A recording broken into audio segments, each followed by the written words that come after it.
sa wakas, narinig na natin yung matagal na nating na-miss. Yung may magtanggol sa atin laban sa droga at krimen. Ang pinagtatanggol kasi nung ibang mga senador, yung mga namatay dahil sa war on drugs. Pinagtatanggol ng Pangulong Duterte at ng war on drugs, kaya nilatag ang war on drugs, yung mga inosente na pinapatay ng mga durugista. Totoo naman may mga namatay na inosente. Pero that was because it were criminals. Fighting criminals. Yung mga pulis na pumatay ng mga drug addict at drug pusher, mga tao nila yung pinatay nila . Pero hindi naman lahat pinatay. 1 milyon mahigit nga ang sumuko .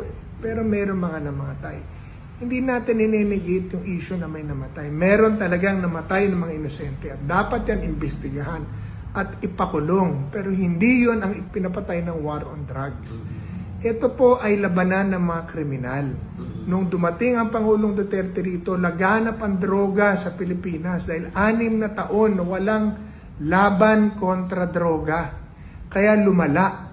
Kaya pagdating ng Pangulong Duterte, yun na ang sitwasyon ng Pilipinas at ang kanyang solusyon ay war on drugs. Nung pag-upo niya, naglinis yung mga kriminal, mga pulis, narinig natin, involved sa droga, mayors involved sa droga, tao involved sa droga, lahat involved sa droga. Kaya ang ginawa ng mga pulis, na kriminal din, pinatay yung sarili nilang kriminal. Mga tao din nila. Yun ang dapat imbestigahan. Pero hindi lahat na namatay, inosente. Mas marami doon ang hindi namatay. Mas marami ang sumuko. At mas marami ang nahuli kaysa sa mga namatay. Pero casualties of war yan . Dapat ba negate? Hindi. Dapat imbestigahan. Sino pumatay doon? Yun ang parusahan. Huwag isisi yun kay Pangulo dahil hindi naman niya inutos na patayin si ganito, patayin si ganyan. Ang sabi niya, pag lumaban at kayo papatayin, patayin. Patayin nyo na. Kahapon malinaw naman na salitang kinoy ng media. Dahil nga marami na mamatay sa Davao, nagpapalinis ang Pangulong Duterte. Duterte, death squad na raw. Pati rin yung nagpakamatay, death squad na. Pati rin yung atake sa puso, death squad na. Hindi naman ganoon. Walang death squad. Sinabi ng Pangulo yan. Walang death squad ang Davao death squad. Pero may mga namamatay na kinoy na word. Sinabi niya rin na siya raw may sariling death squad. Pero joke na lang niya yun . Dahil ang kukulit ng ibang mga senador, pinipilit na may death squad siya. Di inamin. Pero hindi totoo. If they are accusing someone, and then the accuser has the burden of proof to show na evidence na talagang merong ganong binibintang sila. Finally, nakita natin lahat sa wakas. Hinarap niya at hinarap siya ng mga nag-a-accuse sa kanya. At nakita naman natin na wala naman nagawa . Buong araw, hinamon pa niya na hanggang madaling araw tayo dito.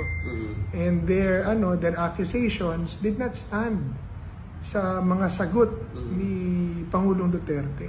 Talagang gusto niya tapusin daw . Wala raw aalis doon hanggat hindi natatapos. And nag-aalala na nga kami dahil he's 79 years old. Tapos yung mga tanong sa kanya medyo pang-aasar na. Diba? And those are ignorant questions. Ignorant questions. Naiinis siya dahil pagod na, tapos pangalawa, abogado, tapos pangatlo, obviously, they were trying to pin him down with something unlawful. Binibintang sa kanya yung crime na ginawa ng iba na pinalalabas, inutos niya, papatay or yung mga specific victims na hindi naman niya ginawa. So, kaya pinipigil na namin na, Mr. President, okay na, nasagot na natin lahat, nasagot natin ang tama. Sabi nila yung dapat nila sabihin, nasabi natin yung tama sa inyo. Ligay na natin ang tao, bigay na natin sa tao. We felt na, even the people in the gallery na hindi naman namin kasama, hindi naman namin kilala, people in the media were clapping, smiling, even the senators themselves were laughing because of how candidly the President answered and how truthful he was and sincere he was sa kanyang mga sagot. And a lot of people were touched Merong mga umiyak, merong mga natawa, merong mga nagalit, halo-halong emosyon. Parang bumalik yung feel ng 2016 dahil ngayon, balikan na naman ang droga ngayon, balikan na naman Carmen, nininervyos ka na naman sa mga magnanakaw, kalat na naman. So, naghahanap na naman ang ating bansa ng ganong leader. Kaya, ibabalik natin ang war on drugs. Nararamdaman ko ulit ang paghahanap ng mga tao ng protektor, naghahanap ng gobyerno na magpoprotekta sa kanila at lalaban sa droga at kriminalidad. So tayo po, gagawin po natin yan sa Kongreso. Yung ginawa ng Pangulo noon, dodoblehin natin.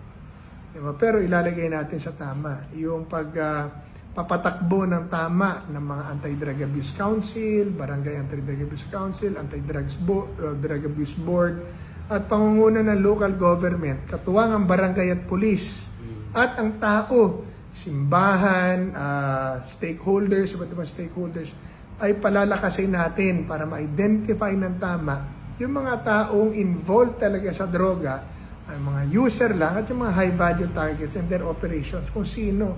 Kasi marami isa sa pinakamalaking problema nung nakaraan na nakita natin ay yung pagbabalidate ng mga reports. So, we will make sure na this time, gagawa tayo ng batas at gagawa tayo ng oversight committee na magbabantay doon sa pagpapa-implement ng drug list at pagpa-implement ng drug war at pagganap ng mga tamang opisyal sa kanilang local government units, barangay police, PDEA. Ang pag-implement ng kanilang mandato ay gawin nila ng tama para kung merong huhuliin at merong magiging target, totoo.